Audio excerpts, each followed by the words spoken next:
Nesse livro, a narrativa é contada pela qual uma criança perdeu seu pai por uma doença no coração. O livro também mostra o desenvolvimento da criança pela qual perdeu seus pais e mostra a superação dessa criança através do apoio dos orfanatos. Mas isso também não é muito comum, infelizmente, por causa do preconceito que vem ocorrendo com essas crianças hoje em dia. Muitas das vezes, a nossa realidade, além da criança ter que passar por um desenvolvimento de maturidade, um desenvolvimento emocional, ela tem que carregar um grande fardo de ter perdido os pais e por passar por inúmeros preconceitos durante a sua vida, por não ser adotado por ser preto, por não ser adotado por ter algum tipo de deficiência física ou não ser adotado por ser mulher.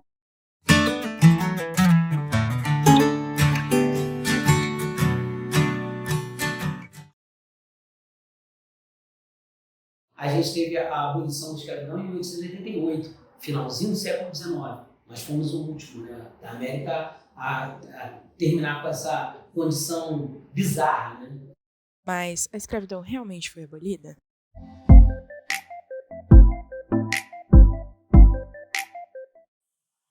O ser humano vira uma mercadoria. É a coisificação do ser humano. O ser humano vira uma coisa, vira um objeto.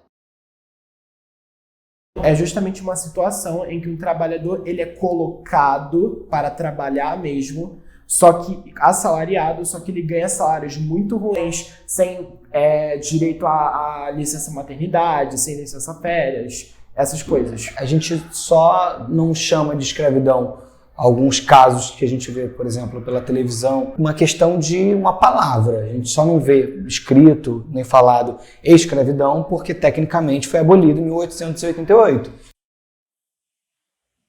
Porque quando você fala escravidão, sempre se fala, né, de a pessoa paupérrima, pobre, miserável, que outra pessoa se aproveita, né, ou tem aquela pessoa como pertencimento. E não é bem assim. A pessoa pode ser muito bem resolvida financeiramente e ser um escravo moderno. Ser um escravo na modernidade vai muito além de cor, classe social e situação financeira. Mas a mentalidade de que a escravidão só é possível se for nos moldes antigos faz com que haja negligência governamental e social sobre o assunto. Logo, as pessoas que precisam de ajuda não são ajudadas.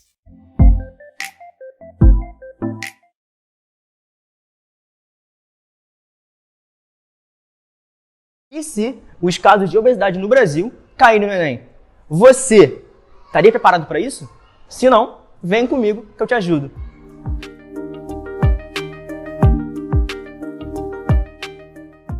Bom, primeiramente, precisamos saber o conceito de obesidade. O que seria isso? Bom, de acordo com a OMS, a Organização Mundial da Saúde, obesidade é o excesso de gordura corporal, que pode levar a causar, danos à sua saúde.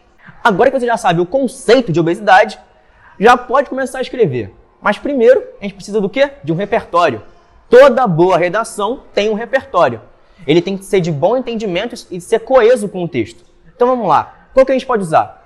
Um exemplo dele é o Fonte da Juventude, um documentário que vai retratar ali o ambiente alimentar e as suas influências na nossa alimentação. E com isso pode-se fazer uma alusão aos próprios casos no Brasil e se relacionando muito bem com o tema da redação. Conceito pronto, repertório feito. E agora, para onde que a gente vai?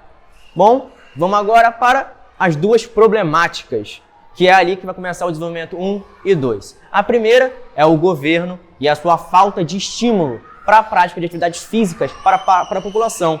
E aí, chegamos aqui com uma pesquisa levantada pela SESI, cerca de 52% da população brasileira não faz nenhuma atividade física. E isso é uma das coisas que pode chegar a influenciar nesse aumento dos casos. Já como a segunda problemática é a mídia. Sim, a própria mídia. As redes sociais que você mexe, o YouTube, Instagram, são grandes influenciadores. Por quê? Os seus grandes anúncios, as suas propagandas relacionadas ao quê? A alimentos processados, comidas industrializadas. Segundo pesquisas, cerca de 42% das pessoas, de jovens, que ficam muito tempo no celular, têm uma alimentação prejudicada. E além do aumento desses índices no Brasil, a obesidade é uma síndrome. E ela tem diversos desdobramentos de doenças que são relacionadas a ela. Como, por exemplo, a hipertensão, a diabetes, colesterol alto e entre outras. Que algumas podem causar até a morte de quem a possui. E agora, com tudo o que foi dito, o vídeo inteiro, chegamos na parte final da redação, a conclusão e a proposta de intervenção. E como é que isso funciona? Vamos lá. Em conclusão, a gente já percebeu ali que a mídia e o próprio governo estão muito relacionados a esse aumento dos índices. E aí, como que a gente vai intervir isso, fazer a proposta de intervenção? Bom, para auxiliar, nessa diminuição dos índices, por exemplo, o governo, por meio de maiores investimentos nas atividades físicas e também por meio de anúncios institucionais, instruir a população sobre como os benefícios de uma vida mais saudável e também ali trazer, explicar os malefícios de alimentos, de uma vida baseada em uma alimentação por meio de alimentos processados, instruir sobre academias que vão ali trazer maior qualidade de vida para a população. E aí, todos esses problemas, essas problemáticas, esses índices gigantescos vão ir diminuindo aos poucos. E assim, tudo será resolvido com o tempo. Bom, e agora acabou o vídeo. A gente vai ficar por aqui, gente. Porque já foi de tudo que eu tinha para falar. E você agora está pronto para fazer a sua redação. Então é isso, eu fico por aqui e até o próximo vídeo.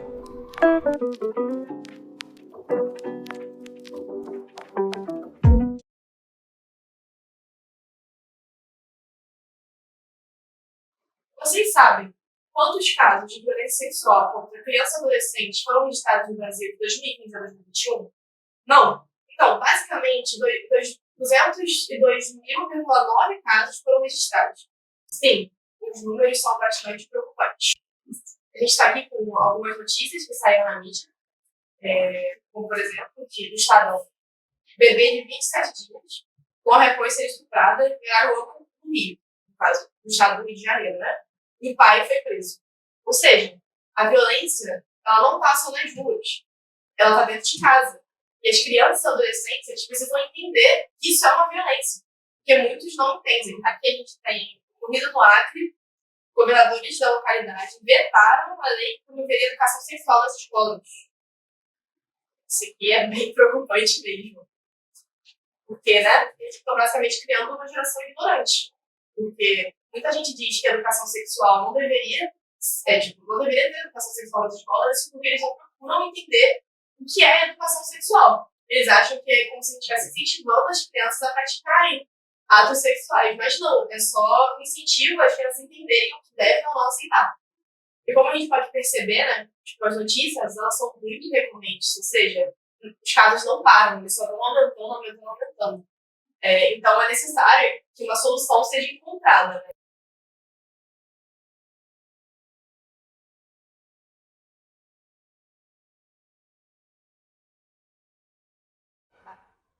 Olá pessoal, tudo bem? Meu nome é Marcos, sou da turma 2000 e hoje, junto com a professora de Geografia, Maísa, a gente vai falar um pouco sobre os desafios no uso do transporte público brasileiro. A gente vai falar desde o contexto histórico e político, causas e consequências, até a implementação de políticas públicas pelo governo para trazer uma melhora no sistema de transporte público brasileiro. Hoje, o maior problema do Brasil em relação aos modais é a falta da intermodalidade. Se a gente analisar países desenvolvidos, a gente consegue observar o uso do metrô, do trem, do aeroviário, de uma forma muito mais simples. No Brasil, existe essa barreira que impede o uso ou o desenvolvimento dessa intermodalidade. Então, até 1930, de 1800 até 1930, a gente tem um auge aí da ferrovia. Quando houve o processo de industrialização, com a iniciativa aí de Getúlio Vargas, isso foi muito interessante, que foi uma iniciativa barata e rápida, promover a rodoviarização do Brasil. Quem vai impulsionar isso vai ser o JK, mas quem vai dar o start, no caso, é Getúlio Vargas. Então, agora a gente tem um novo contexto. E algo mais interessante também de destacar, que o Brasil apresenta dimensões continentais, E o melhor meio de transporte para países com dimensões continentais seria, de fato, ferroviário, E a gente tem hoje mais de 60% do transporte do Brasil voltado para o rodoviário. Então, por que isso? E porque todas as rodovias do Brasil são radiais, ou seja, no Sudeste escorram para o litoral, não apresentando essa interconexão, melhor dizendo. Então, a gente vai agora para o rodoviarismo, O interessante é que a iniciativa de JK, né, por atrair multinacional, a substituição por importação, isso vai priorizar a entrada de multinacionais. Então, o interessante é que, né, qual foi o ponto de partida para o foco do rodoviarismo no Brasil? Foi com objetivo político e econômico. Esse foi o principal, político e econômico. Né? Hoje, a gente vai observar vários projetos, tanto na iniciativa privada quanto do governo federal, para tentar amenizar. E se a gente for pegar dados de 97 até 2017, a gente vai observar assim, um aumento de 100% de investimento na malha ferroviária, isso é muito interessante. Né? A ferrovia Norte-Sul ela foi finalizada em 2019, que conecta, né, desde o Rio Grande do Sul até o norte do Brasil, conectando também os eixos leste-oeste. Então isso já mostra que o Brasil tem apresentado investimentos significativos para amenizar, né, esse impacto dessa industrialização tardia, que é rápida, acelerada, sem planejamento urbano, sem planejamento ambiental.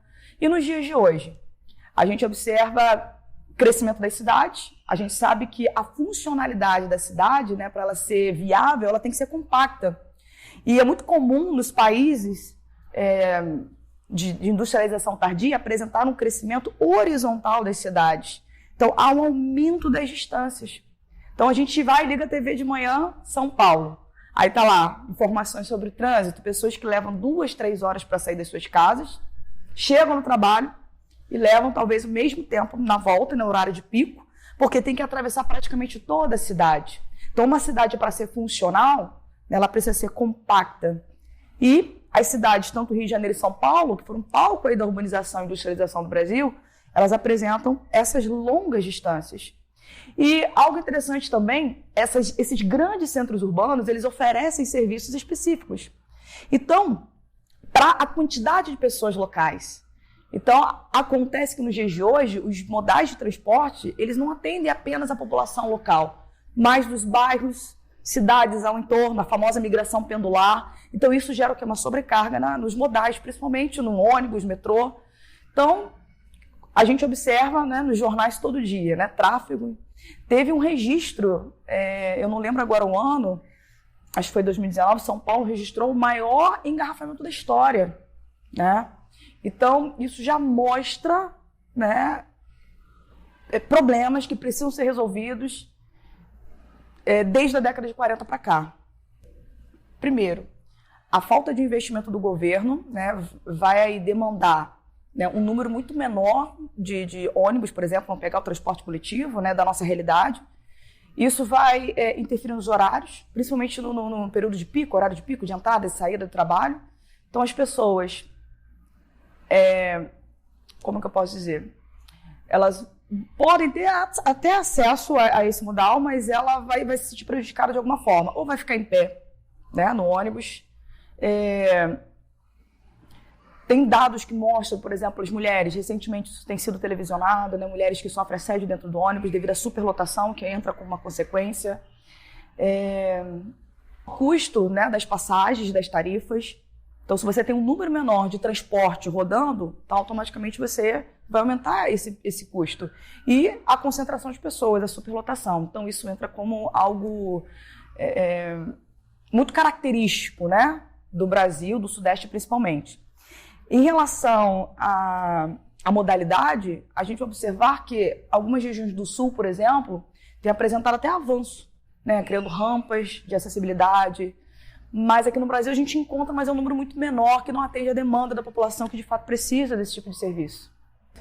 Quando a gente fala em incentivo do governo, aí a gente vai ter um ponto importante da década de 90, né, a questão das privatizações.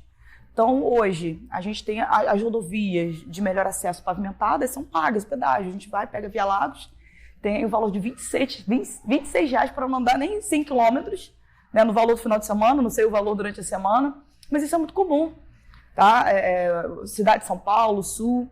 Então, esse processo de privatização aconteceu também, né? Eu acho que seria interessante até aproveitar o uso da tecnologia, né? Utilizar a tecnologia para isso, para oferecer também mais segurança para a população. Investir também na qualidade dos ônibus ou dos modais, tentar diminuir esse impacto da intermodalidade, que acho que é o maior desafio do Brasil, né? Baratear, né, o custo das tarifas, que são muito caras aqui. O Rio de Janeiro bateu o recorde nacional como valor das tarifas mais altas. Né? Também a questão da segurança, né? Então, dependendo do horário, você não se sente talvez seguro, né? nesse meio de transporte. Fiscalização, aumentar a fiscalização, principalmente em relação aos horários, porque talvez no horário de pico, né, esse meio de transporte, o ônibus, né, como a gente está usando como exemplo, ele fica tão lotado que ele se atrasa, ele fica lento. Né? Segundo a ANTT, que é a Agência Nacional de Transporte Terrestre, a média, né, de quilômetro por hora de um veículo, de um ônibus, por exemplo, é 22 km por hora. Né? Então isso pode gerar trânsito, né, um tráfego mais intenso. Então são medidas que talvez simples, né, a gente consiga amenizar.